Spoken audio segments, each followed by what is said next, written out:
Ayan okay, sa mga idol, isang magandang araw po sa inyong lahat. Ayan okay, so samahan niyo po ako sa aking paglalakbay, sa aking paglilibot sa buong isla Kangkaluya mga idol. Kahit malakas yung alon, so let's go. Trabaho lang po, walang personalan. Ayan okay, so nakarating na po kami sa isla Kangliwagaw mga idol. Ayan okay, nandyan si ma'am at si sir mga idol. Ayan okay, so bumabiyahe na ulit kami hanggat mayroon kaming mapupuntahang isla. So let's go mga idol, kasi maraming nag-ihintay na mga senior citizen mga idol.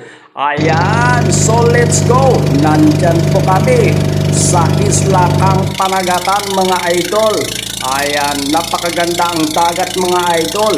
So let's go. Ayan, kasama ko ang mga taga DSWD at saka ang aking mga kasamahan sa LGU mga idol. Ayan okay, so let's go. Enjoy lang. Inabot na po kami ng gabi mga idol. Ayan grabe, sobrang dilim mga idol. Ayan, paparating na rin po kami sa isla Kang Sibay mga idol.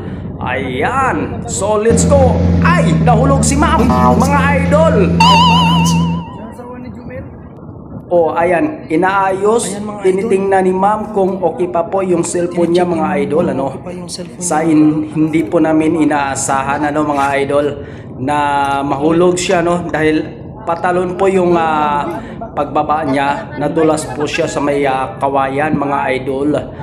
So hindi po siya naalalayan ng mga taga-bangka mga idol kasi mabilis ang pangyayari. So enjoy lang ma'am sa trabaho. Let's go mga idol. Ayan, papunta na po kami sa Buhanginan mga idol. Akala nila picture, selfie, yun pala video mga idol. Gaano ba kalakas yung dinadaanan namin? Ayan, nandito na po kami sa isla Kangkaluya. So let's go mga idol. So mga idol, nakakapagod magbiyahe, malalaki yung alon. Inom muna tayo ng tubig dito sa bukal.